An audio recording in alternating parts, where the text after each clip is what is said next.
Here we go. How are you?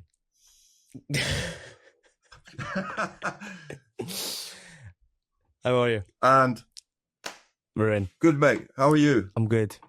Back to the real work. Back to the graft. Hey, the joys of being home. I know you've been busy. Busy. 4 weeks. Good 4 weeks actually. Quick actually. It was good. It was a busier trip this time. It's always good when. But I mean. Yeah. Mm-hmm. Go ahead. No, it's always good when you have not so much issues, but you have problems offshore.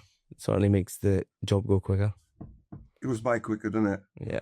No, I've been noticing on your post you've been putting out, you're staying hooked up with material that you're going to be putting out or you've done. Mm-hmm. I want to talk about one of them after.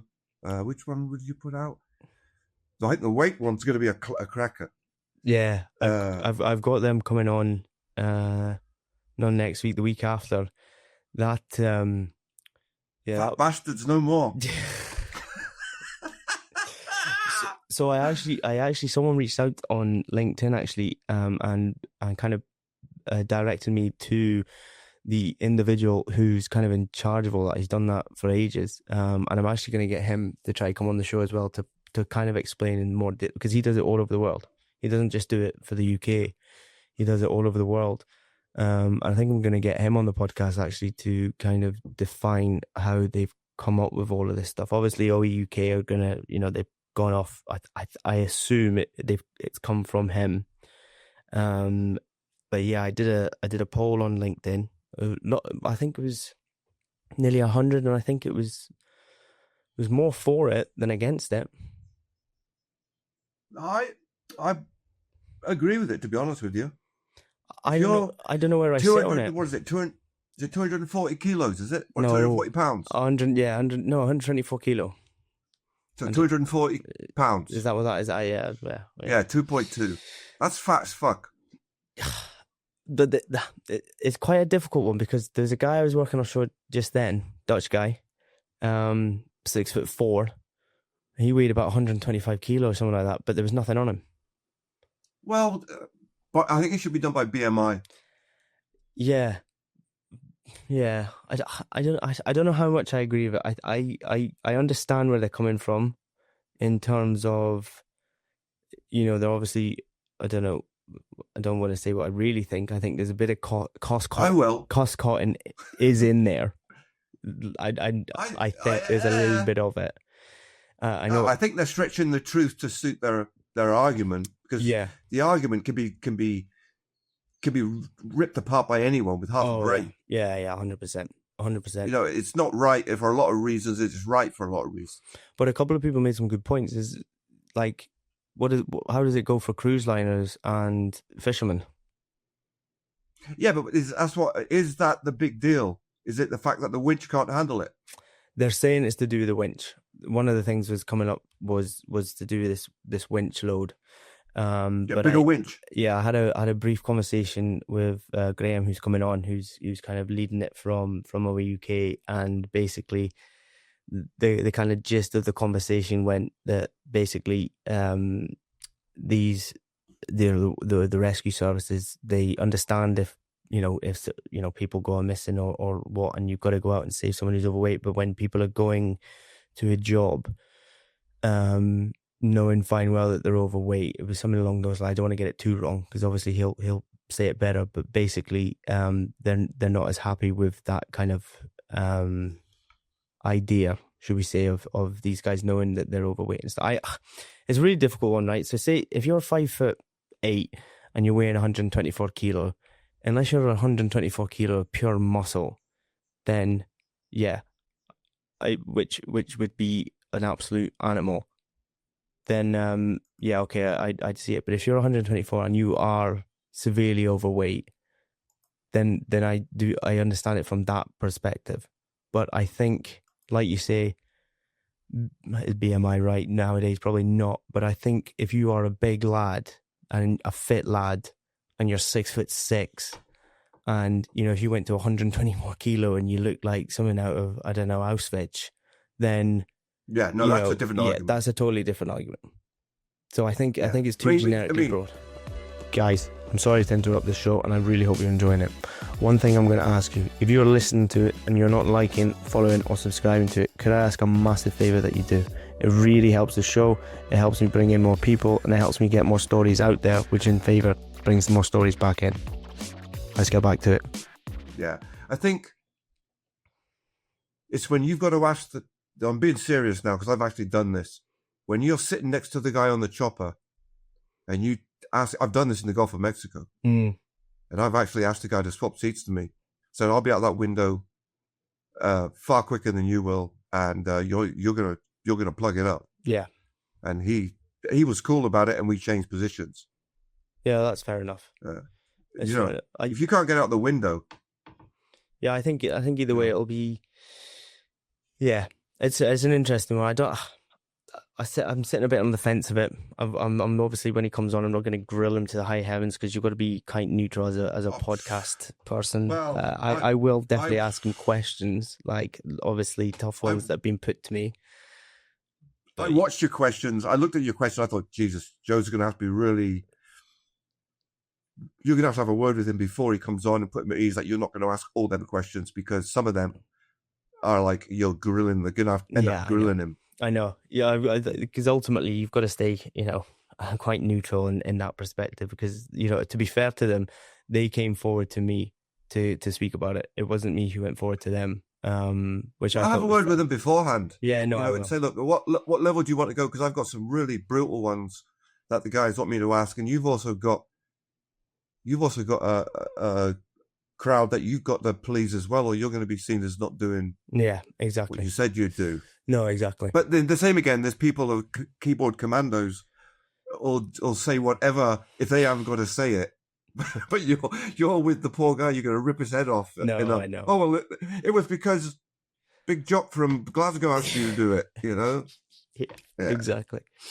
I tell you what, though, I've been going on a bit more of a TikTok spree recently. So really? I don't know. I haven't actually spoken to you about this, right? Or maybe I have. No, I haven't. I don't even know how to go on TikTok. So I was on TikTok Offshore and recently, and what I've come across is, and I first came across it a wee while back, was these boys that were selling courses for about, I think it was about 30 Australian dollars was the first one I saw. And now the most recent one is 40 quid of blueprints of how to get offshore. Oh, come on. I know. And I saw it and I thought, that is daylight robbery. That's criminal. Yeah. I didn't like people that. People will pay. That's the worst thing about it. They'll think they're going to get a job on it. They're going to get told some secret, wow. That's, yeah. I don't agree with it. Personally, I think that's capitalism for the sake of freaking having a big following on TikTok and going, I'm gonna reap the benefits of this one. Like, yeah, I mean, if I could do something like that on Driller Shack, I wanted to. The ABC of getting yourself offshore, and probably with 40,000 odd followers, so you'd probably get enough people. But would you want to sell yourself for that? Yeah, but even then, like the people that are putting it out there, I can clearly tell they've not been offshore for long either, which makes it even worse. What is it? The blueprints to get offshore or the blueprints to stay offshore? To get offshore. So basically, then you're getting no marks. Well, the long story short is these guys have obviously started on TikTok. They've started putting this content out, being offshore, all this kind of stuff, posting pay slips, you name it. Right? They put it all to that level. Yeah, I know, it's brilliant, mate. But then ChatGPT can easily change a payslip for you. No bother. it doesn't. Even if it's fake, they're going to that level where they're showing wage slips. Yeah, which get people. Yeah. But it's quite funny. I spoke to a recruiter about it, and they're absolutely at it because there's no danger they're getting that kind of money for what they're doing. Because she knew of the guy. Obviously. There's a few of them. I'm not going to say there's one. There's a couple of them that've got this kind of blueprint that they're selling in their TikTok. And obviously I haven't bought it, so I haven't seen it. So I basically went, right, that's brutal. So I wrote a Substack of basically everything I kind of know, and put it up for free. And then I got quite a few people kind of messaging us on TikTok about it. I think I got quite a lot of good I think it was more positives than negatives, to be fair, actually, which is unlike social media. Oh, but did they get the certificate? Oh no. I know. Can you imagine that showing up at like Halliburton or something like that? Saying, "Listen, guys, I've done the £40 blueprint. I've been told if I show up here, I should be able to get a job." I'm fucking TikToking my way on the rigs, mate.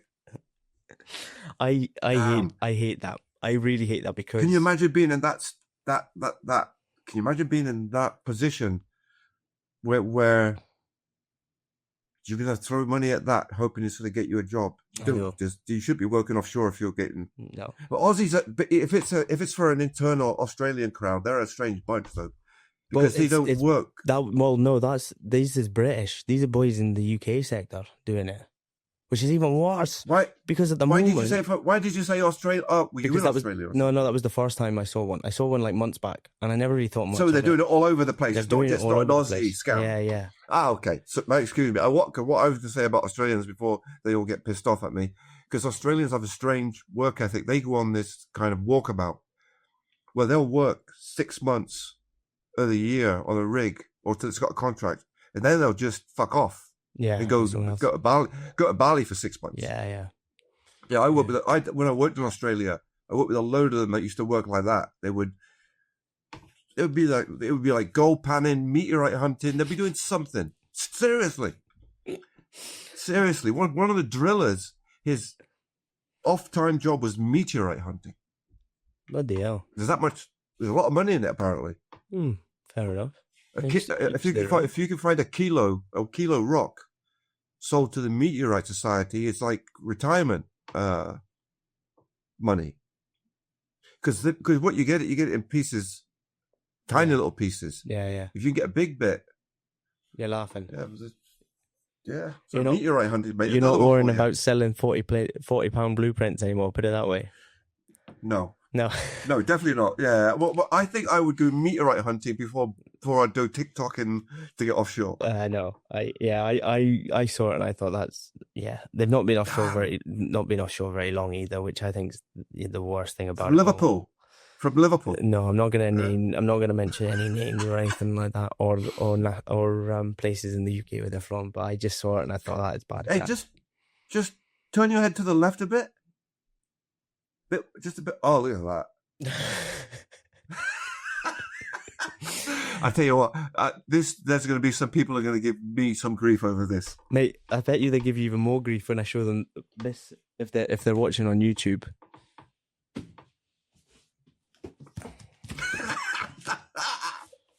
I've got a whole box. Look at that. God, I haven't even seen it. Let's have a look at. I haven't even seen it. Go on, show us. There's 4. What is there? 4 models. There's the white one. It's behind me. Sweet. There's this one. Nice. And then there's the one I'm wearing, obviously. And then there's the camel one. And the camel. This is a pro unboxing. I like that. This is like a YouTube haul. That's sweet. We'll have to find out some way of. We have to get them out there. Get them out there. Yeah. Better come back on the mic, because otherwise people that are listening are going to be like, what the fuck are they doing? I got them the day before going away. So it was 2 days before going away. So I pretty much got them, and then I was like, oh, fucking hell, what am I going to do with all these? A whole bloody box showed up. Well, that's just a wee bit of them, and he sent them quick as well. Yeah, I know, they did get over quick, actually, in fairness.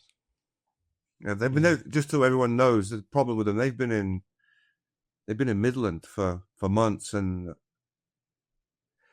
hey, if you get one, you're lucky. If you don't, well, tough shit. Yeah, we need to do something. I need to do something. Come up with something. There. Yeah, definitely. But the problem is, we'll have to do something. Let's just maybe if people are listening to the show or they're watching the show, the first 10 people that message Driller Shack can get one sent to them. No, it's not.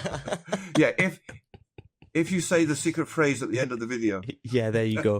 So you got to listen right to the end. It's good for the YouTube views. Yeah. And make sure you like and subscribe as well, and that might help. Yeah.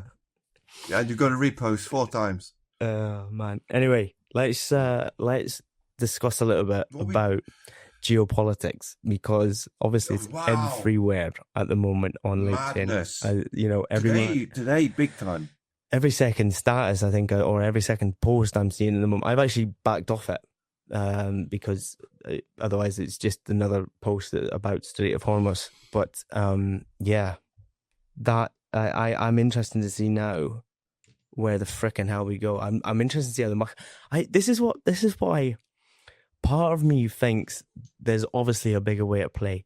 So negotiations have cut short, or they've knocked on the head today, Sunday. What are the markets going to open like tomorrow? They're going to go up. Do you think? Yeah. Oh, definitely. I think they're going to go down because they've disagreed. No? I'll bet they're going to go up. They're going to go up 10%. Oil will definitely go up. Well, remember the futures is already at 140. Yeah, they're already selling it for $140 a barrel. What we're seeing is the spot. That's what 90 odd now. Yeah. Did you see how Brent? Did you see how Brent and WTI flipped? Yeah, I couldn't believe it. That's the first time. Isn't that the first time? That's the first time. Yeah. Yeah, it's never happened before or something like that. Backwardization, they call it. Yeah. That was mad actually. I'd never seen it. I'd never heard of it. I looked it up, and apparently it's the first time, even in the oil crisis, that the landlocked WTI was traded more than seafarers' crude. Let's say seafarers' crude.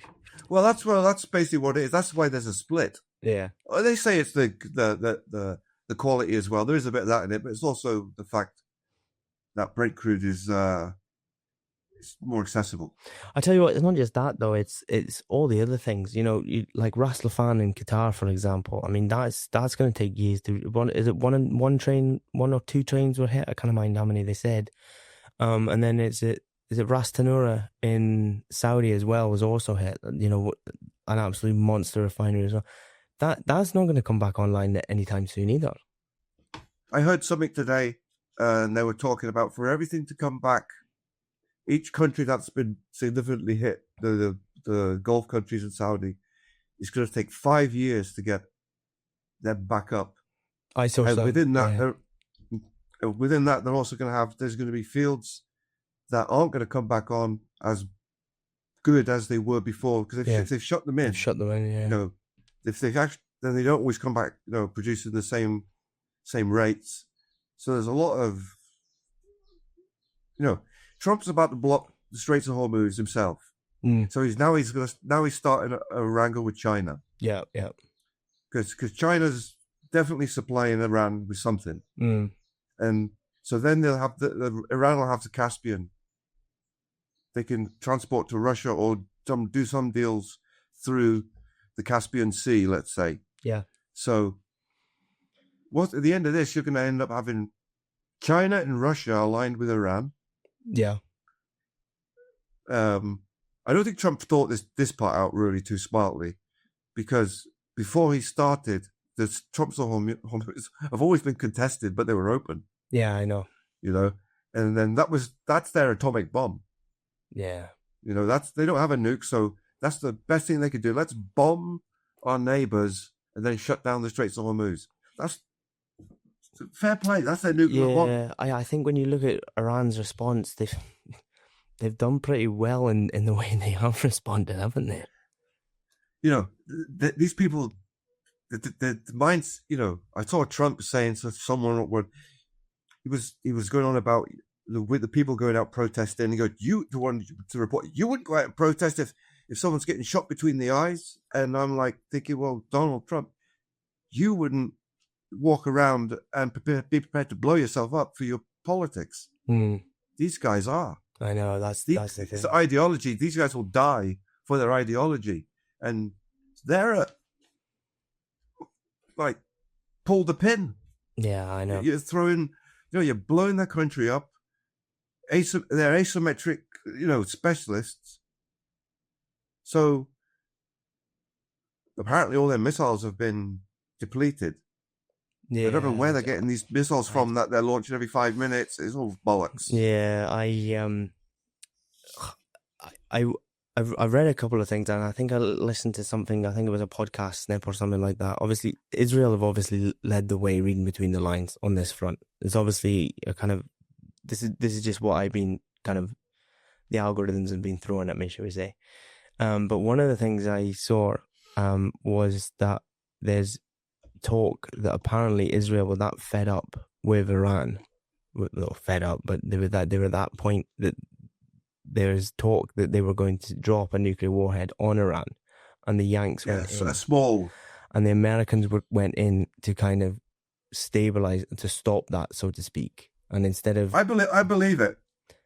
But that was the next. There's been a lot of talk out there where J.D. Vance says they've all said something, and immediately you think nuclear bomb. Yeah, we've got other more exquisite equipment we haven't shown you yet. That can do a lot more damage. No, that's not an app, or that's not a sort of virus you're going to send us. No, and so they've been playing the nuke card as well, playing it to a point, letting you people's minds wander, and that's what you think, But let's give Iran a nuke. If Iran had a nuke, none of this would be happening. No, I know. And I don't believe Iran would have. I don't know, because that, what's his name, Khomeini, he put a fatwa out on the making of nuclear bombs. Oh, was it? No. Oh, really? No, yeah. Remember when Al-Shaman Rushdie did the book, what was the book he did Satanic Verses. Okay. And he got a fatwa put on him by a Khomeini, which is basically you're going to die, because of the book you wrote. So, but this Khomeini Agora, he put one out for anyone in Iran that developed a nuclear bomb would be basically hung, would be, it was off the table. So while Khomeini was alive, they were never going to go have a bomb. Mm. It wasn't in their interests. Well, they weren't thinking about it. Now they are, because they know without a bomb they're screwed. Yeah. They just keep doing it again. Yeah. Well, you say that though. Israel have nuclear warheads, but Iran has never bothered Iran. Exactly. It's never bothered Hezbollah, Hamas. Obviously, Hamas are in a position where they're quite, Well, yeah. Happy with a pop gun. Yeah, and if you drop the nuke in Gaza, let's be totally honest, you're dropping it on yourself. Really, not much difference. Yeah. Yeah, you probably might make it better. Yeah. Horrible to say, but they leveled it, didn't they? There's also the east to west pipeline as well that they reckon the Iranians have hit, the one in Saudi. Oh. Okay. I thought you would. This is not. Yeah, that one that does 7 million could do. Could do 5 million. It goes over to the Red Sea, doesn't it? That's right. But did you see the comment from Netanyahu when they were going to back off, and he started giving the MO for why they shouldn't back off, and the solution for the Straits of Hormuz was just run pipeline straight through Haifa. Oh. There's the Jews again. Yeah, I know. They haven't got an agenda. No. And I've got no problem speaking about that, because I think you get to a stage where you got to forget history and let's talk about what's happening now. Yeah. And I don't care where you're from, what color you are, what you're doing, but what's going on over there at the moment, it's not good. Too many people. There's too many people dying. Yeah. For what? No, I know. For what? No, it's crazy. It is, and now it's really brought. You know how they always say, the crisis in the Middle East, but it really is a crisis in the Middle East because everyone's been brought into it now. Yeah. Now it is like you could actually call it a full blown crisis in the Middle East. Yeah. Remember when it started, and I think you were just going offshore, and I put a post out and said, "Well, guys, you ready for rationing?" And so you come back and go, fucking wind up merchants, fucking, and someone else went along the same sort of lines. But now look at the state of Ireland. Now, look at what's happening in all over Asia. It's crazy, isn't it? 20%. Yeah. Well, you think about it, 20% of the world's oil. But even then, they're even saying, because some people are writing about, I can't mind the boy's name, he's a really good writer. He says we've not even felt the proper impact of it yet, because the tankers that got out before the Suez, before the Strait was shut, they're still moving. It's the tankers that are still stuck there that then have a God knows how many month sail on the back of them. That's the one. But that's gonna be the $140 stuff. That's gonna be when it is. That's gonna be because when it is. Yeah, because let's say they get to 110, 120 on the spot. Okay, you're gonna have people that are prepared to pay 150 to get it before. Because if you bought a futures contract for $130, $120, let's say, and you've offered it to person A, okay. Yeah. But person B has now come in and said, "Hey, I'll buy it off you for 140 a barrel." You're going to sell it to person B. Yeah, I know. Yeah. You know, then you're going to somehow offset that person A to get another delivery. Yeah. But it's going to start, basically, people are going to start buying crude on the state of their country and how badly they need it. And they're going to pay exorbitant, gouging, isn't it? Basically gouging. I have read that they reckon this month, obviously April, is when they reckon that the actual outfall will start now. They reckon this is where the countries will start. That's the contracts matured, and basically, like you said, stuff that's in the pipe is getting to the refinery, so to speak. So it's going to get hairy. I think it will. 100%. I think it will, and I think it will push certain countries into positions that they perhaps didn't want to go into in terms of ideology-wise, saving the world from small carbon offsets and whatnot.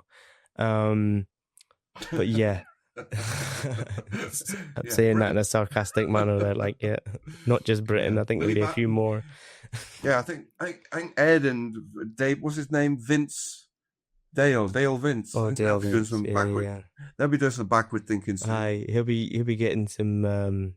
He's. Do you not think he looks like Johnny Rotten in the early days of public image? He's all over my LinkedIn. See, I don't know where I like him or loathe him, to be honest with you. To be honest with you, I don't actually loathe him at all. I actually quite like him because I think he sticks to his guns. Say what you will about him, he sticks to his guns. Don't get me wrong, I don't agree. I don't agree with what he says. Personally, I think it's more the ideology and the agenda that's being pushed. But it's all about that, mate. That's all about the money. That's all it's about, and that's all it's ever. We know about. it is. But to think that we're going to get by without hydrocarbons, you're dreaming. Look at this little glitch, and look at the damage 20% that we don't even need apparently is doing. Yeah, I know. So imagine we woke up tomorrow, we had none. We as a species are still incredibly reliant on hydrocarbons, no matter whether you want to, no matter how you want to believe it. Yeah, and there is it's tiresome. There is so many years yet until we are going to come away with it, because everything is, and you know when you really notice it is obviously when the hospitals started getting hit, because your MRI machines, syringes, all that kind of stuff, or your your kind of plastics and everything, not just plastic, your throwaways, or your throwaways, your medication, everything that goes into it, and then obviously your food, your fertilizers. They produce a hell of a lot of fertilizer, especially in Qatar, things like that. Gases for your operations, ammonia, all that kind of stuff. Once that all starts taking a toll, then you'll really start to see. Then people go, "All right, well, maybe we should be." Maybe exploring a little bit more of our own stuff, especially if we've got it. We have to. If we've got it there, it makes no sense that we are not. It doesn't. Even if it takes 5% or whatever off, it's putting money in the economy. It's making jobs. It's a little bit of security, supply chains. Everyone's a winner. Everything. Yeah, it makes no sense. I got quite a cheeky comment actually, because I put a post up about Keir Starmer. The one with his head in his hand kind of thing, and one of the guys says, "Oh, can you please explain to me?" It was just a cheeky. I knew straight away when he put it. Can you please explain to me how exploring in our own fields is going to help the situation, or something along with that? And I thought, let me be my thesis for you. Hang on a minute. Yeah, I know. And I just thought, mate, I'm not going to give you too much time because I know you're just looking for a bite there. But I'll just give him a quick rundown of why that was, probably a silly question in a few sentences. But being, I mean, Starmer is so wet. It's just everything. Look, I know it was my fault. I fucked up really bad, and it's my fault. No one is harder than me. He's like, God, you wet blanket. Well, they think it's just Ed Miliband, isn't it? They think from a few things, they think it's Ed Miliband running the show, don't they? Well, he's probably got a few bigger pair of nuts than bloody Starmer does. Well, yeah, I'll give you that, and he's probably got more important people behind him. Yeah, well, I think Starmer's also you're not getting the full picture with him. He tries to play on the fact that he's blue collar. When I come back from, my dad was down pit, and it's all bollocks. My dad was a toolmaker and my mum was a nurse. That's the one. Bollocks. It? Yeah. It's all bollocks. He comes from money. Yeah, well, yeah. It's that's a route we're not going down. No, definitely not. But we did say current affairs, and yeah, and we haven't heard that. In my opinion, the price of oil is going to. The other thing, actually, there's one more thing. Actually, I have read the Red Sea could be the next target from the Houthis. That was the other thing I heard, because obviously, if you close off the strait and you start closing off, or you start reducing traffic in the Red Sea, then you really could start causing a lot of havoc. Was it the Suez? Was it the Suez they were going to try and narrow it down to? Well, if you do either way, you've got the Suez. There's the small gap in between Yemen and the other strait or something. The Ma something. Yeah, I can't remember. The other strait. Yeah. But let's look it up. Bab al Mandeb, is it? Is that the area? That's it. That's the one. Yeah. Bab al Mandeb. That's my brother's on a drill ship, right, just next to it at the moment. Really? He's on a drill ship off of Mogadishu. Bloody hell, they're drilling off Somalia. Yeah. Who the hell is drilling off Somalia? Can't say. Oh, really? Yeah, honestly, I can't. Oh, you have to tell us off. Yeah, you're fine. That's an interesting one. Really, yeah. I mean, if you want to see some of the pictures of AK-47s. Yeah, what if they got on board, like the Marines, giving them for security or something like that? I tell you, one of the things I saw, I'll send you a picture. Yeah. Hang on. I'll send you a picture now so you can have a reaction on the screen. Flipping. You know what? That's strange. But you know what? The other one that I had Dick on quite a while back. He was in Sudan for ages. I never realized how much oil and gas there was in Sudan. I was really surprised. Oh, yeah. Here we go. Let's see it. That's real. That's real, dude. That's real. Let's have a look. Oh my God. For God's sakes. Oh no. And the ship in the background. Jesus. Mad, isn't it? And just to prove what I'm telling you. Oh fuck. That's mental. Where's the supply vessels coming from? Mogadishu? I think that's it in the background. You can see.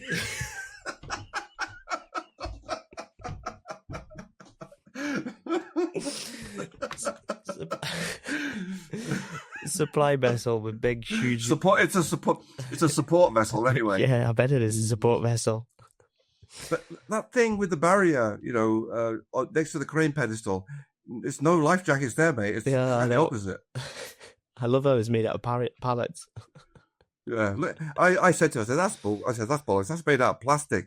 He said, no, mate, it's a real deal. We had a course on it. Anyone, if needed, can fire it.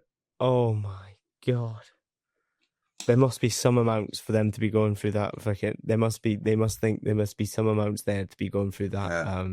Imagine the banter on board, though. You're walking back. Oh my God. That's an experience and a half. We'll have to get him on the show after that. Yeah. That'll be one. That's worth. Let's get him on as what do you call it? Like a guns advisor. The guest. Yeah, we'll get him in as a guest spot. Do 20 minutes with him next time when he's back. He actually spoke to me last trip, and he said he liked a couple of the other ones he put out. And I said, well, look, That must be, I tell you what, that must be some experience. I'd be actually really interested to see that. Freaking hell. I'd love to know where everything's been run out from. Do you know what I mean? Like where they're running everything, you know, supply-wise and muds and all that kind of stuff. I'd love to know. That'd be some experience. Oh, right, okay. Never mind. I know now.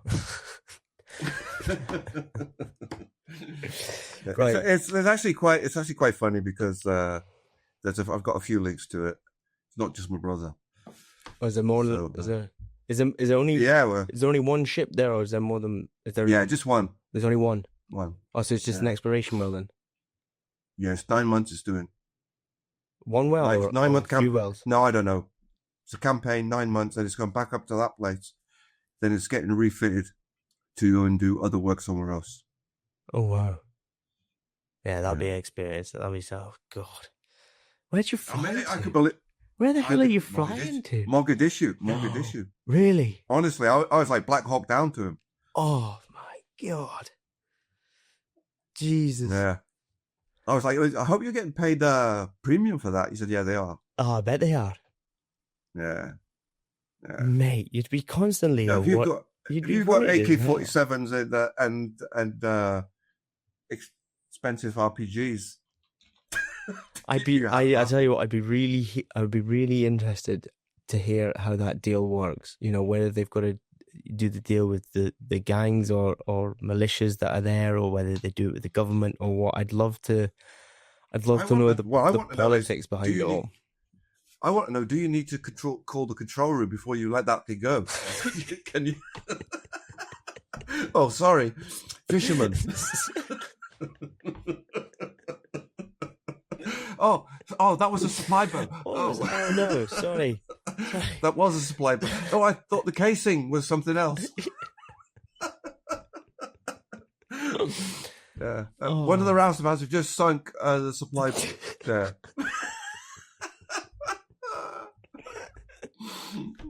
Brilliant. Like, that's a freaking. Can you imagine someone goes goes nuts one day or something like that? Just starts walking around the freaking deck with one of them things. Well, it doesn't look real either, does it? Imagine. God. Imagine just night shift, going home the next morning, having a bit of a laugh with his arm. Let's see if I can check this out. How it works. Yeah. Pull the pin. Yeah. Well, at least there's one thing for sure. When it comes to conscription and stuff like that, they'll be straight to the front because they'll already be experiencing the firing of it all. I thought it was rough going through Malacca Straits where we had the handrails off and water hoses poked down and handfuls of welding rods ready to throw at boats and that, but that's another level. That's another league. Yeah. That's another level. That is. When you've got special forces on and that kind of equipment. Oh, wow. Yeah. There must be they must expect something. Come on, you're drilling off of Somalia.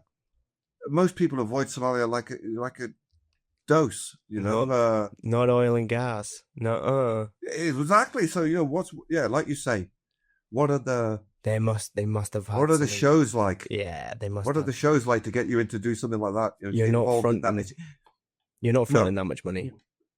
Imagine that conversation. Look, we're thinking about starting to go drilling in Somalia. Are you up for it? You'll be crew changing out of Mogadishu. Jesus. You've got a short to one of our military training camps. Bristow's Mogadishu branch. Yeah. Flying out in Black Hawk. Flying out in big Chinooks with Black Hawk cover. That's it. It'll be that same actor that's on the boat with Tom Hanks when he gets hijacked at sea. Who's that? Is the only Somalian actor? Oh no, you're all the. Oh yes, from he gets all the Somalia work. Captain Phillips. Yeah, he gets all that. Yeah, Captain Phillips. That guy gets all the. I'm in charge now. Yeah. When you go for the check-in and he's your agent, you know. Welcome to Somalia. Yeah. Oh man. 28 days? 28 days. But yeah. Something else, huh? Yeah, but you imagine how much money you're up fronting for that. So see, what's the price of a drill ship nowadays? 400, half a mil? More? Yeah, a lot. Well, it depends. Yeah, Yeah. So I better watch what I'm saying. Yeah, I better watch what I'm no. saying. But yeah, there's a lot of money involved, but you've got to be prepared to lose it. Yeah, exactly. But then you're not So going out there unless you've had some form of good shows. That'll be really interesting, actually. yeah, but I'm sure that the HSC and Bessie don't apply there. So I'm sure you can do a lot of Whatever you want. I think the Somalian version of Bessie would be pretty easy to Convince to get a work permit to drill. Right, we better move on in case you get yourself in trouble. Right, I'm pulling it up. I'm sharing the screen and I'm getting the old I'm getting the wheel of names up. Are you ready for it? Can you see it? Yeah, I can actually. That's very cool. Yeah, right. What have you got?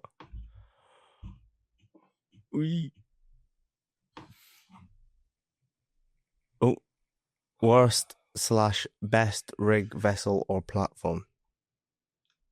Oh, okay. Okay. Yes, I can do that one. Yeah? I've got one for you. Yeah? Well, Right. Do you want to start or me start? No, you start. Okay. This could probably would have fit into every one of your Wheel of Fortunes there.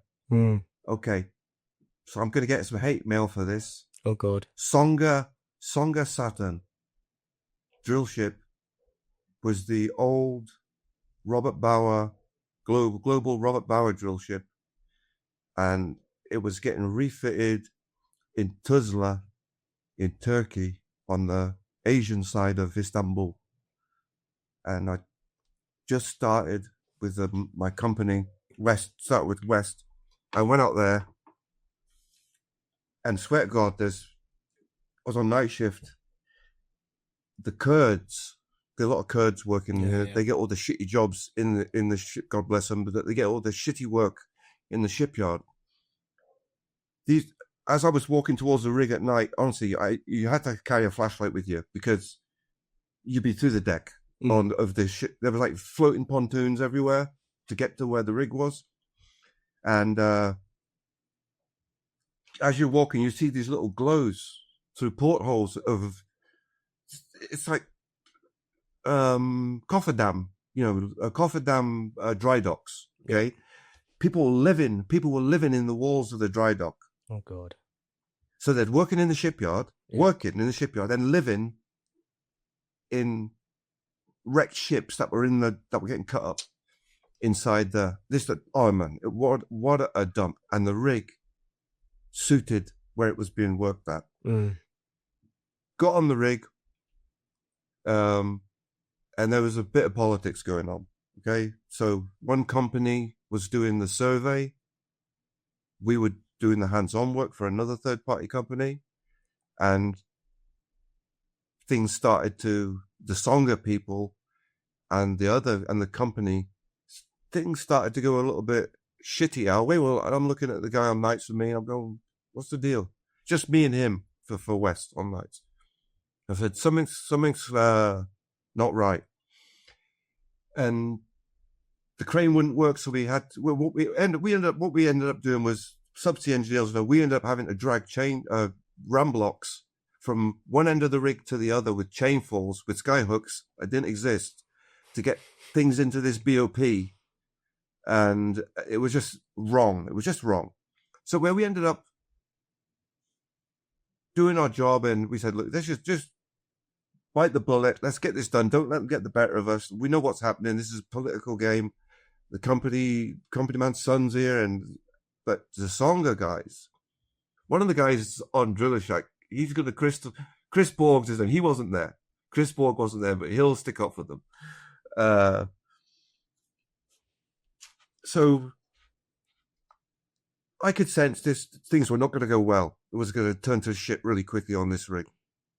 And my relief one night, we're living in the hotel. He just blatantly, it just wasn't on purpose. He just didn't make the bus for us to get there on nights. I tried to get out the van to go give me a shout, and I knew if I got out the van, they were going to drive off without me. And there we would have both been.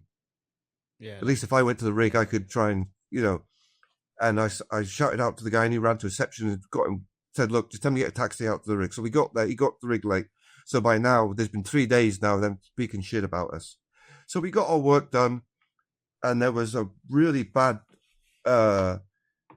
rap between us and the rig crew, the Songa boys. We just weren't, they weren't playing it. They weren't talking to us, and they knew that they were taking the piss out of us.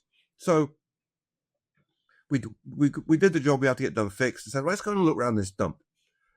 So we walked down the moon pool into the sack store, and we needed a fitting or something. I think we needed a fitting. So we goes in the sack store, a tube and fitting room, and I could hear this zip, zip, zip, zip. Oh, what the hell's that noise?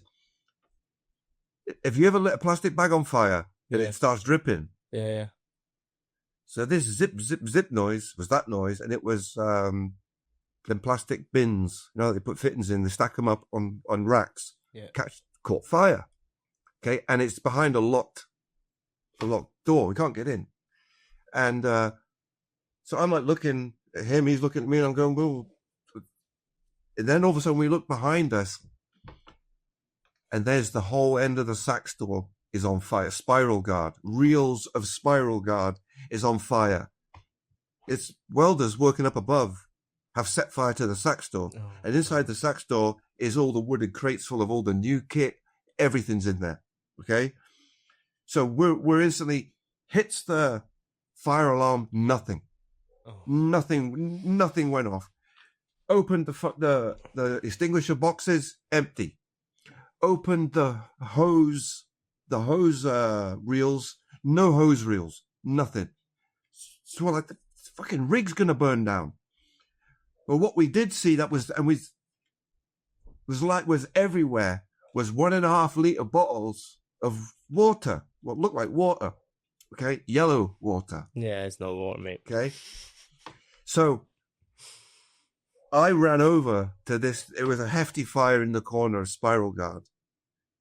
And I just took this 1.5 liter bottle of water and just hit it like a fire extinguisher. And I tell you what, when a bottle of 2-week-old piss goes up, vapor, it turns to vapor and almost chokes you to death. It was like I threw gasoline on the fire. But that's all we had. That's all we had. And we put out a sizable fire with bottles of welder's piss.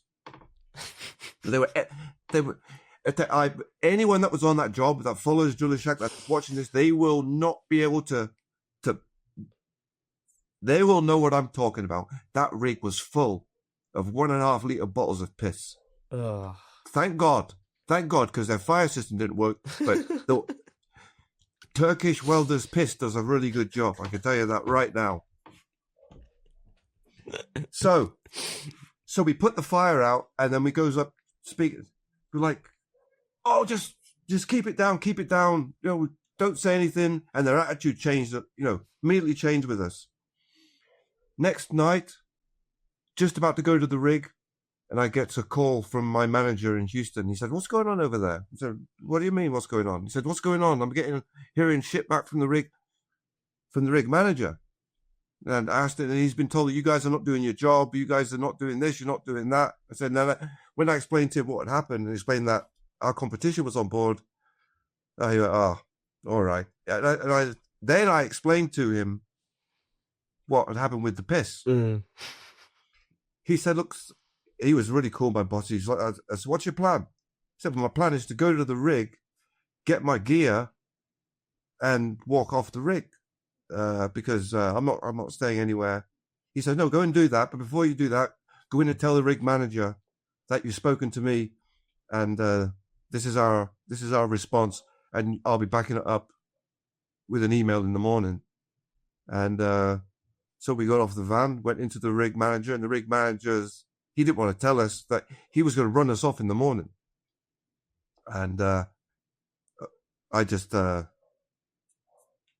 told him a few home truths, and I said, there's going to be a letter going into Songa management tomorrow about the lack of firefighting equipment on board your rig, and that we're not staying on board because it's unsafe, and the sort of caliber of the West Hands are that we put a sizable fire up, probably saved your rig's crew that were in bed at night the two West guys put it all out with bottles of piss for you.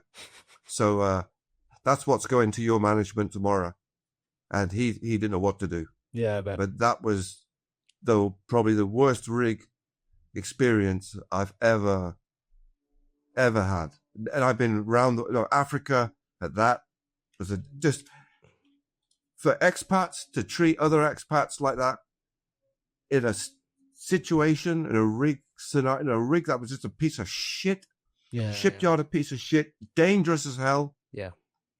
And we put fires out with bottles of urine, and they were going to run us off. Yeah. Not because of the urine. No. So, yours. Beat that. I've got two. I think I've got two. One was in the Gulf of Mexico. It was called... Need the names, come on. I gave you one. It was called Shore 72. You can imagine what the nickname was. Shit Show 72. That was Baufin.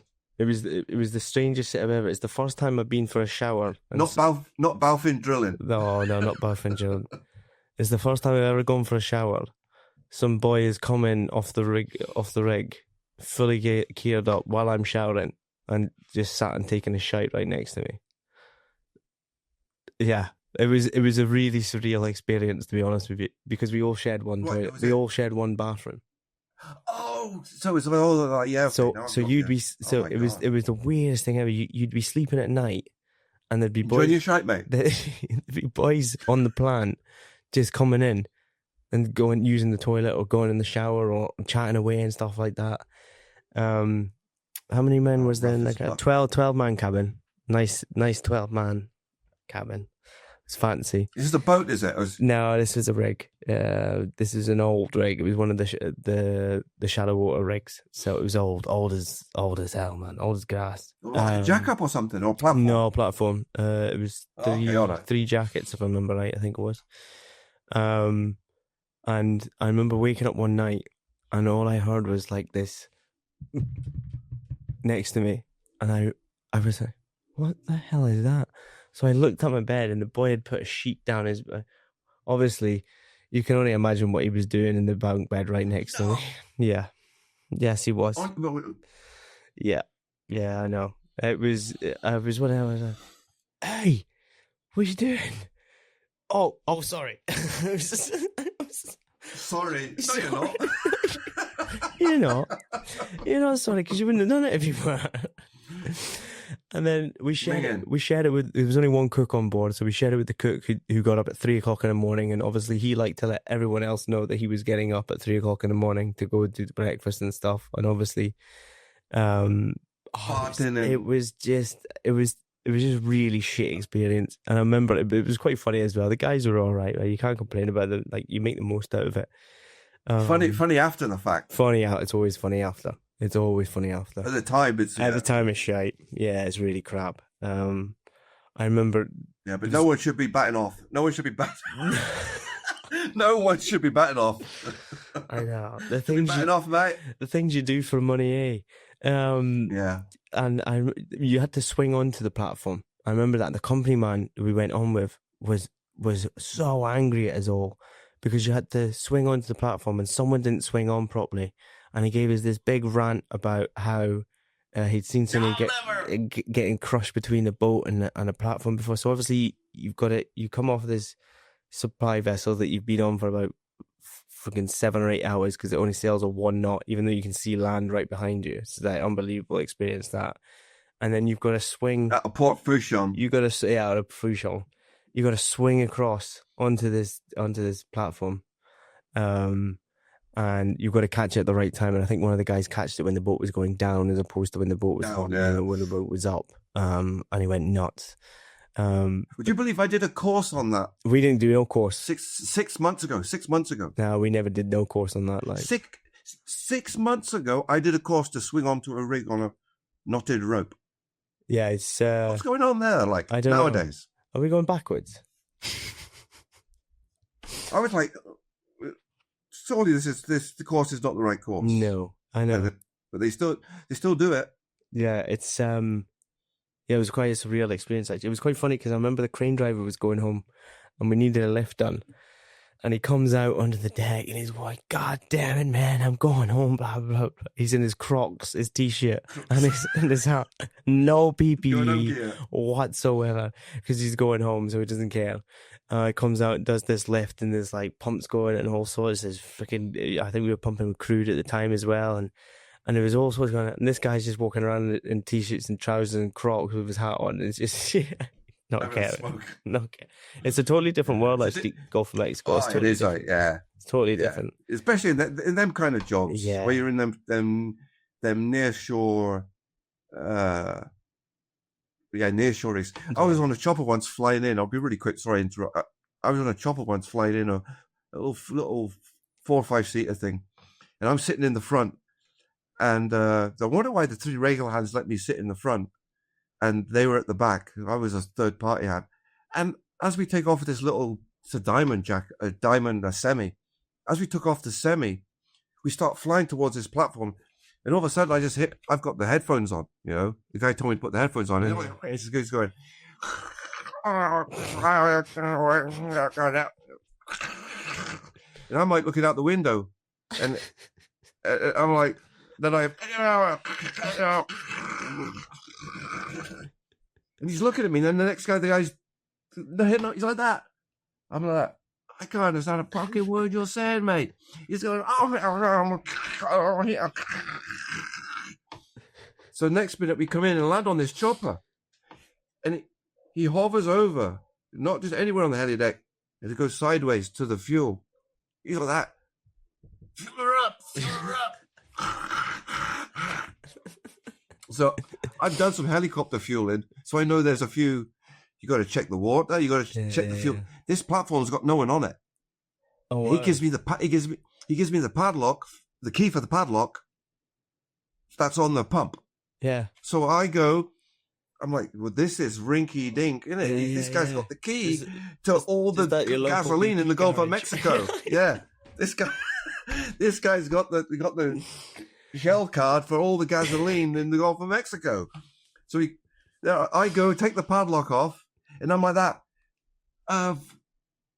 Because they put the chopper on, you have to push the button on the floor to speak. So I push the button, my thumb will go in. What about fuel check?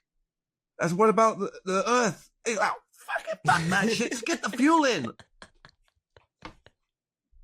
So I just unpadlocked it. He said, just take a note of how many gallons, and I fueled the thing up.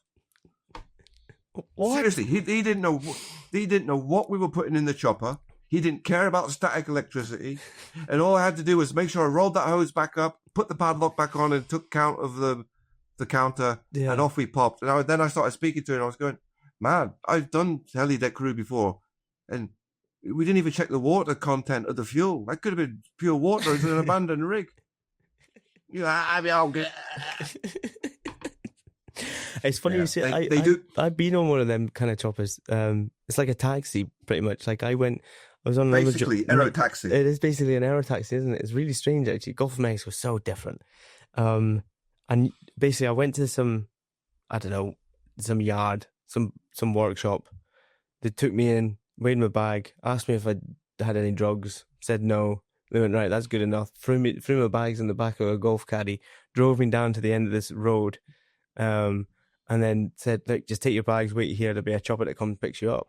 Then the guy just drove off, and kind of I was like stood there like, is this a wind-up kind of thing? Is someone? This is a joke, yeah. It's almost. Is this serious? Yeah. Like anyway, next thing you know, this chopper comes and lands down next to me, and I'm kind of stood there like just stood there, and he's like, come on, and he's like waving me over. I was like, my bags, like this, just put them in the back. Mental. You go and you open up this thing in the back of the chopper. You put your bags in, obviously, in the baggage department. Put your bags in, close it, and you're gonna go in the back. And I'm thinking, mate, is anyone going to check this door's locked, closed, or anything like that? Opened up the front door, got in with the pilot, put his headphones, put them on, putting the headphones on, and then he just starts. So, how are you? To be honest, probably didn't understand the word you were saying. I'm a bit freaking taken aback with what the hell is this? And he just starts taking off and he starts flying around. Obviously, there's platforms everywhere in the Gulf.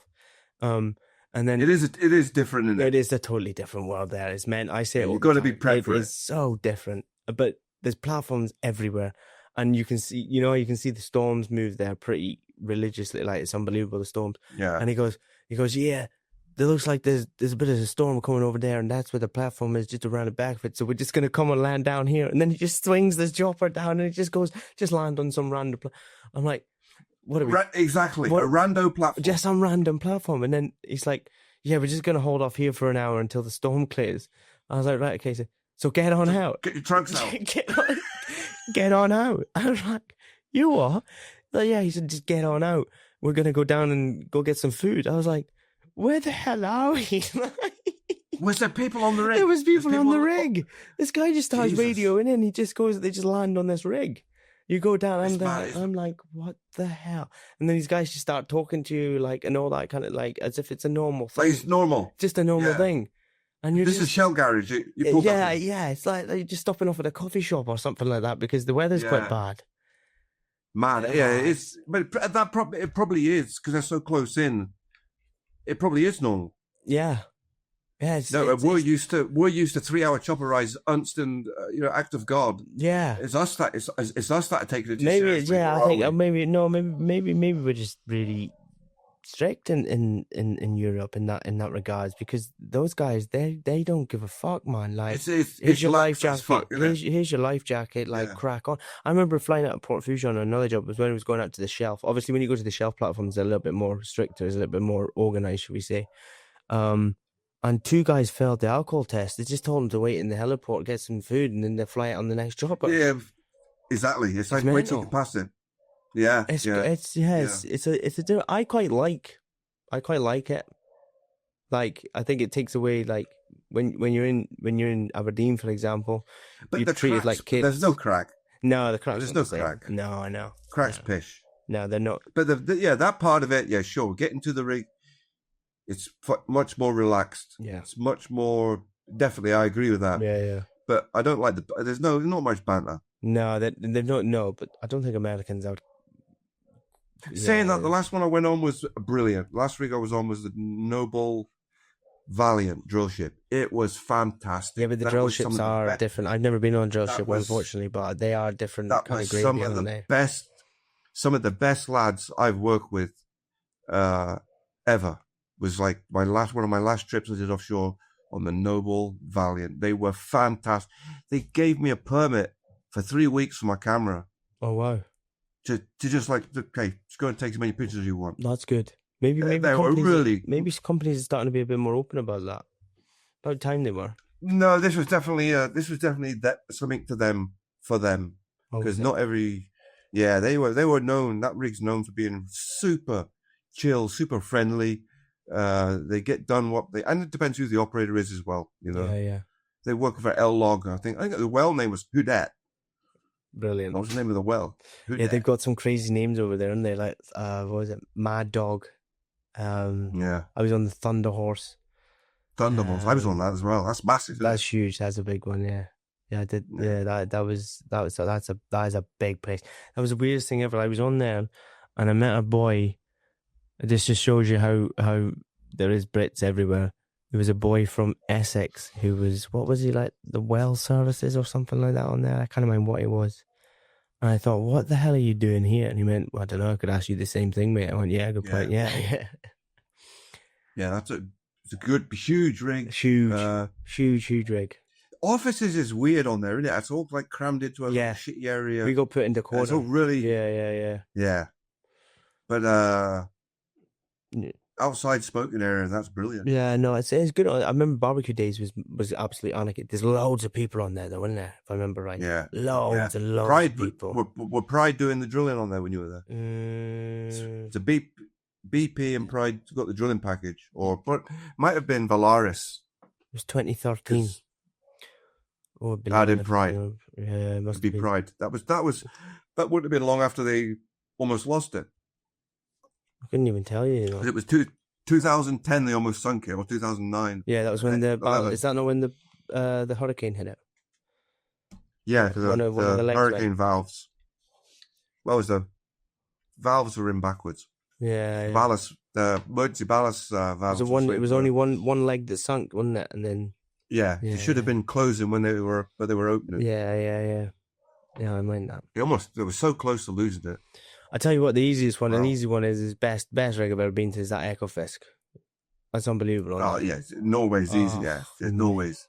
Yeah, Norway. That's the big thing you always see on TikTok is people speaking about. I just go over to Norway. If only it was just as easy as just going over to Norway. Yeah, go to Norway. Yeah, going to Norway. Saying that, one of the nicest rigs I went, it always stuck out for me was the Phillips 66 mooring. God. The mooring in the southern North Sea. Oh yeah. Brilliant, absolutely fantastic. It stuck out for me. We did a little job on there for Santa Fe. It never had a drill crew hardly on there, and the accommodation was Norwegian style accommodation. Yeah. But it was owned by Phillips 66 at the time, and it was they had like the coffee shop was joined onto the galley. Yeah, and they would put fresh cakes out at 9 o'clock. They weren't used to a drill crew being on, so it was like, oh, new people on board. I think we doubled the rig on the people at the POB when we joined. We were roughnecks. We had our own room. And when I say my own room, when you were off tower, it was your room. Yeah. It was, and this was like talking 1989. Yeah, so good. Yeah, and it always stuck out with me as being an amazing, a beautiful. No, if rigs could be the way it was designed, it was like flat with the modules on it, so there wasn't thousands of stairs to get anywhere. It was just like a pallet, and they built stuff. It was just easy. Yeah, really nice rig. The mooring always stuck with me for some reason for being a decent rig. Yeah, that and the North Sea as well. Yeah, exactly. That and the vessel I'm on now. Actually, I'm really spoiled on the vessel I'm on now. Les Elysees. So food's unbelievable. Get your own room. It's good. Spoiled. Yeah, it makes a difference, doesn't it? Yeah, it makes a massive difference. I don't know what I'm going to do once I come off it. Find a better one. Back to reality. Yeah, go down with the pop. Back to reality. Yeah, well. Anyway. Yeah, what's the magic word? 7, what's the magic word if people are still listening for your hats, by the way? No, let's make it a question. Okay. What is the name of the skull, the skeleton? Well, I wouldn't even be able to answer that. People that have been following will. Oh, there you go then. There you go. Get in touch with Driller Shack. The page, they'll know. Get in touch with Driller Shack. I tell you what, I bet you get heaps of views now on your profile, and there'll be people scrolling that post. They'll be sticking it into ChatGPT and seeing if it can go back through all your posts. No, well, if they can even work it out, good on them. But they'll be coming from you anyway, Joe. So that's the deal. Because I can't. You've got them all. I haven't got them. Otherwise, I'll just send them out. Yeah. So, but there will be. We need to send one to a guy. He lives in Germany, Wiesmann. Just remind me when you send one to him, okay? I've owned him one for a long time, and he'll be the first one to start crying and whinging. Where's my hat? No, in German. Yeah. Jawohl. Das ist mein Bismarck Kappen.